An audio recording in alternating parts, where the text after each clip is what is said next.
Hi friends, did you know there is more Lost Terminal available? Head on over to patreon.com/lostterminalpod and join our membership community. We're 100% funded by our members and will never run ads. There are 5 bonus episodes available right now, as well as behind-the-scenes updates, free shirts, and even an extra Lost Terminal podcast. That would be lovely of you. Hello world. Antarctica is speaking to me again. I've noticed that Linda Knorr has been spending a great deal of time in Antarctica's converted laboratory, her room. I don't know what they talk about. It's none of my business. Also, Linda disabled the camera in the room. But Linda's been a great influence on Antarctica. We had our first long chat over the communications cable Amelie installed. She asked me to tell her all about the ship, her new home, and the crew. I was delighted. I started telling her about our journey, that we'd stopped somewhere along the Mexico coast, and then up towards Alaska, by the west coast of America. But she cut me off, telling me bluntly that she doesn't care about that. She turned the conversation back to the ship, what were the power systems, and the engine's fuel source, and so on.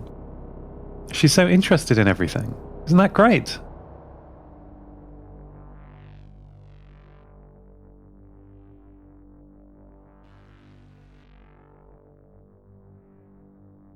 I have scanned the diary we were given by the old man living on the rocket raft. It's not actually his diary, or rather, it doesn't start off as his. It's his great-grandfather's. It is very old. It tells their pre-collapse story. Would you like to hear it? The story does not have a happy ending. There are too many entries to read all of them to you. I will tell you just the relevant ones. July the 20th, 2060. Another bumper year for the casino. It was hard work, but the team worked like dogs and pulled us through. I shall be taking a well-deserved holiday with Sophie and our little Chloe. Dubai, I think, or perhaps Hawaii. August the 6th, 2060. There were protests against the wall again. They bust them in from France, I am sure of it. Don't they understand damming the Mediterranean to keep out the Atlantic is our only hope of preserving our way of life? The life we have all worked so hard for. Sophie and I are as concerned for the environment as anyone in Monaco, but we must be realistic. Do you think India and Brazil will agree to curb their emissions so? Of course not. Europe will slip behind with these handcuffs on, and then so will Monaco. And then the casino, and then us. I will not let that happen. January the 12th, 2061. Wintering in our manor out on the Mediterranean is always a treat. The Dutch engineers have done wonders increasing the size of our little country. In my father's time, Monaco was just 3 kilometers squared. Can you imagine? Such a small place, with so many people. There are more people now, but we're up to 10 kilometers squared. And we've got the nicest house in all the reclaimed land, I humbly think. At the end of the long Rue Voltaire, jutting out into the sea. It's lovely here. And it should be for a long time. Our wonderful wall is keeping back the Atlantic. What a brilliant idea that was by our friends and neighbours in the Mediterranean Region Alliance. I'm sure it will hold. Here, the journal was abandoned, but picks up again 30 years later. November the 16th, 2091. The war in France has affected the food supplies here greatly, especially as the ships can no longer come into port as easily, either here or at Port Hercule. Not with all the damn sand everywhere. We have a well-stocked cellar, though, and once things get back to normal, we'll be able to restock it. This is what being prepared is all about. My hard work, our hard work, is paying off. Mark is as good a son-in-law as Sophie and I could hope for. He comes by most days with news of him and Chloe and the grandchildren, and a box of vegetables for us. Where he gets them, I don't know. I don't ask. We've always been a resourceful family. December the 30th, 2091. Sophie thinks we should have sailed while we could. It's easy to say that in hindsight. She's not wrong, of course. We watched every week the Mediterranean sea level drop, revealing sands and rocks that never should have seen the sun. The archaeologists were delighted by the many ancient wrecks now available for direct study. I don't care about any of that. Our little yacht is now many kilometres from the sea, and more each day. If we had acted earlier, we could have paid for a crane and dragged it to the sea and made our escape, travelling perhaps to Genoa and Milan, and then north from there. But there are no cranes anymore. There is no fuel left, and even fewer trained people to operate them. March the 17th, 2099. The street markets have stopped accepting gold.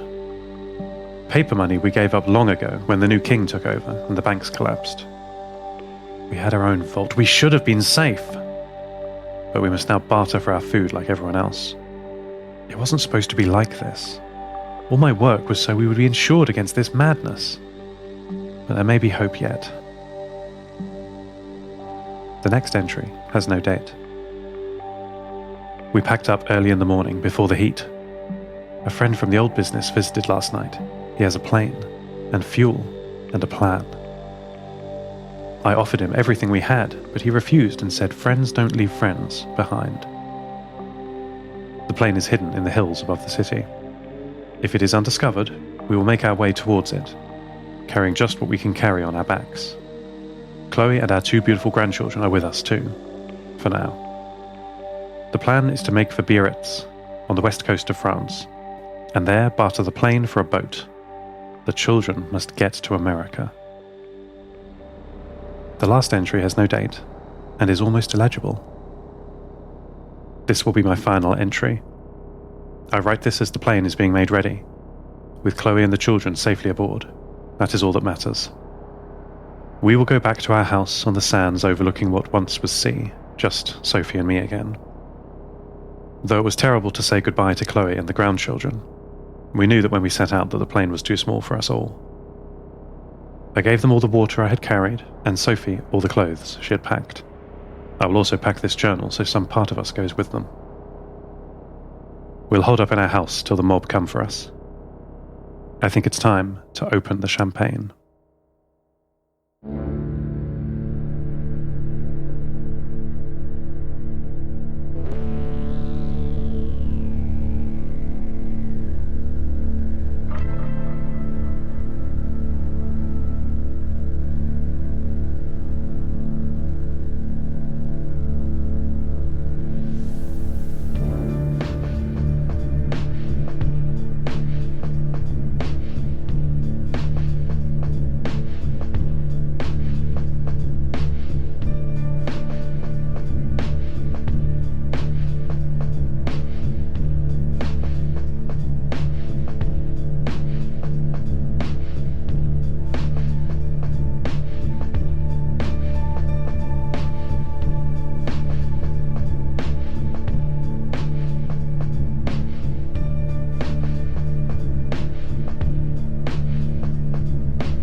So anyway, the ship's on fire a bit.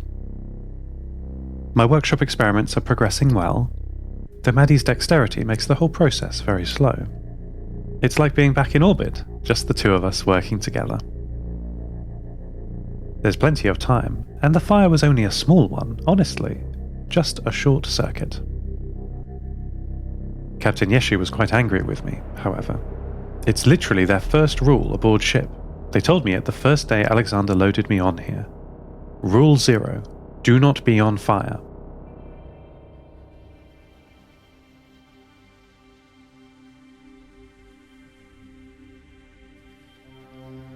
After the small fire was sorted out, I took a break from meat space work. I had been distracted by the rocket raft and left Luna hanging. That may have been a serious mistake. When I tried to contact her again today, I couldn't. Something had changed. She has taken control of her orbital satellite. She is remote controlling it using the small maneuvering thrusters to spin it in wild directions. The satellite is no longer facing the Earth properly. Forget once every 200 minutes, I can only hear her once a day now. And she's screaming. The short, erratic periods where I can hear her, she can't hear me. She's shouting too loudly, saturating the channel with her own data, her own voice. I can't get a word in. I think she understands that there's something behind her little moon.